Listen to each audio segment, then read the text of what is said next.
gabi-gabi na, hinahanap na kami mga magulang namin. Hindi pa tayo tapos, hindi pa perfect, sabi na gano'n.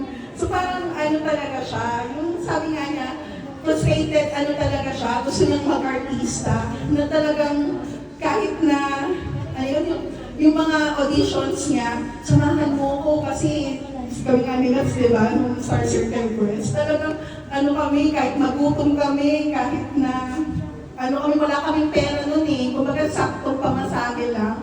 Kasi hindi pa naman kami kumikita nun na ano, parang, high college ba yun? So, wala pa tayo na, high school pa lang sa tayo. So, wala kaming pera nun. Pero, ano talaga siya, yung gusto niya na ilabas yung kung ano yung talent na meron siya. So, parang ako, sobrang thankful ako na naging part ako ng buhay ni Casey. Kasi parang, hindi ka naman magkakaroon ng kaibigan na lahat ng pwede mong lahat ng gusto mong sabihin, pwede mong sabihin, lahat ng nararamdaman mo, gusto mong sabihin. Kumbaga parang, dito lang siya hindi nagsasabi sa akin. Kasi parang, nag-start yun nung na-hospital na siya. Sabi niya, Bes, puntahan kita dyan, gusto kitang makita. Sabi niya, hindi, parang ayaw niya na magpakita nun. Tapos yun pala, yun na. So parang sa akin, na parang last nakita pa namin mga main. Tapos parang sabi niya sa amin, saan gusto kumain? Sabi ko, ay, try natin yung dito sa may, yung nag-viral na champurado.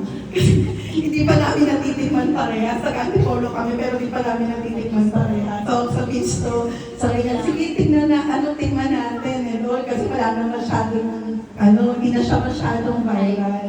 So, doon kami kumain dalawa. So, parang ang, namin dalawa, na tuwing magkikita talaga kami, yung niya na, ikwento niya yung mga nangyari sa kanya sa work, yung family niya, kamusta na si Nel, na lagi niyang namimiss. Laging sinasabi yun, na parang, si Nel nga, ganyan, and all, diba? Parang, lagi niyang may kwento yun.